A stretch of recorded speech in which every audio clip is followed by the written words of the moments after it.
ओम नमो भगवते वासुदेवाय. तर आपण श्रीमद भागवत महापुराण पाहत आहोत आणि त्यातील हा आपला 6वा स्कंद. 6व्या स्कंदातील अध्याय 10वा. 10व्या अध्यायामध्ये आपण ददीची ऋषींच्या अस्थीपासून देवाकडून वज्र निर्मिती आणि वृत्रासुराच्या सेनेवर आक्रमण पाहणार आहोत. श्री सुखदेव म्हणतात, विश्वाचे रक्षण करणारे भगवान श्रीहरी इंद्राला असे सांगून देवांच्या समोरच अंतर्धान पावले. हे राजा, देवांनी अथर्ववेदी ददीची महर्षींकडे जाऊन याचना केली. ती ऐकून ददीची ऋषींना फार आनंद झाला. ते हसत म्हणाले, देवांनो, मरते वेळी प्राण्यांना शरीराची चेतना नाहीशी करणाऱ्या असह्य यातना होतात. हे तुम्हाला माहीत नाही का? जे जीव जगात जिवंत राहू इच्छितात त्यांना शरीर हे अत्यंत प्रिय आणि हवेसे वाटणारे आहे. अशा स्थितीत स्वतः भगवान विष्णूंनी जरी ते मागितले तरी ते कोण देईल बरे? देव म्हणाले, ब्रह्मन ज्यांच्या कर्मांची महात्म्यांची प्रशंसा करतात अशा आपल्यासारख्या प्राण्यांवर दया करणाऱ्या महापुरुषांना कोणती वस्तू न देण्यासारखी आहे? मागणारे लोक स्वार्थी असतात. देणाऱ्यांच्या संकटाचा ते विचार करीत नाहीत. जर विचार केला असता तर त्यांनी ते मागितलेच नसते. तसेच समर्थ दाता ही कधी नाही म्हणत नाही.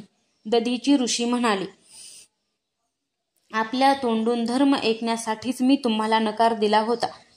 हे घ्या, मी हे प्रिय शरीर आपल्यासाठी आत्ताच सोडित आहे, कारण एक दिवस हेच मला सोडणार आहे.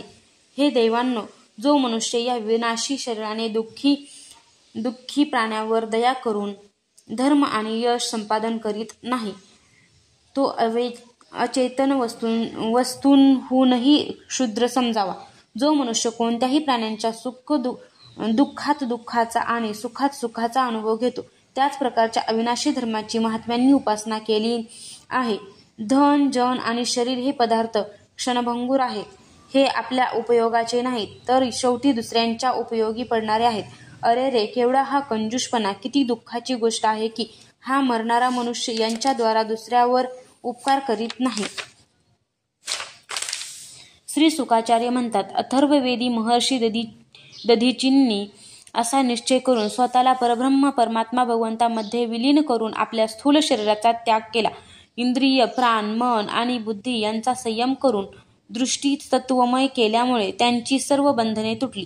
त्यामुळे ते भगवंतांशी पूर्णपणे एकरूप झाले आणि त्यांना शरीर पडल्याचेही भान राहिले नाही.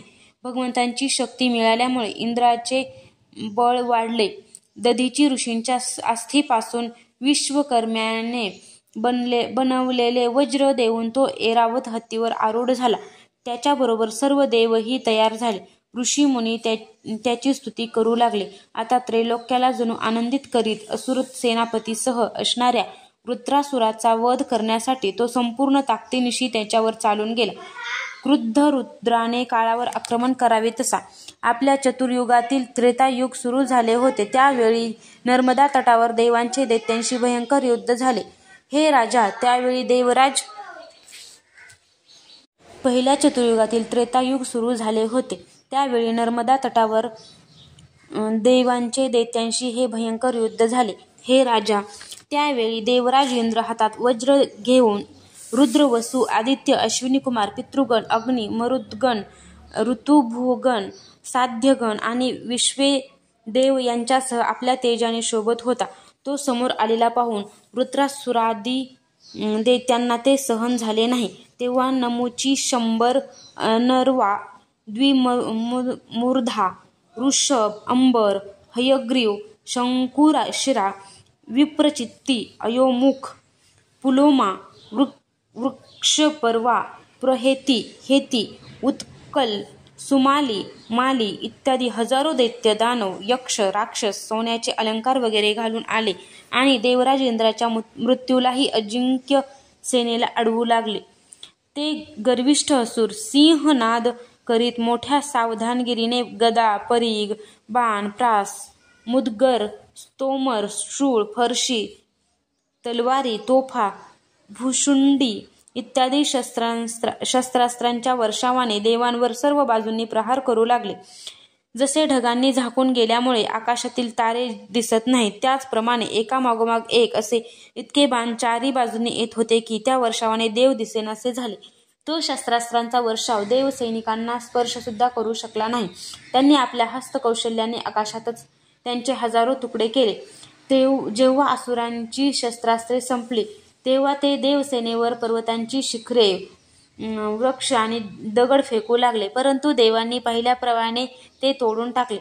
जेव्हा वृत्रासुराच्या सैनिकांना दिसले की त्यांची असंख्य शस्त्रास्त्रे देवसेनेचे काहीही वाकडे करू शकले नाहीत, तसेच वृक्ष, खडक आणि पहाडांच्या शिखरांनी सुद्धा त्यांच्या शरीरावर खरचटले सुद्धा नाही, एवढेच नव्हे तर सर्वजण कुशल आहेत, तेव्हा ते अतिशय भयभीत झाले.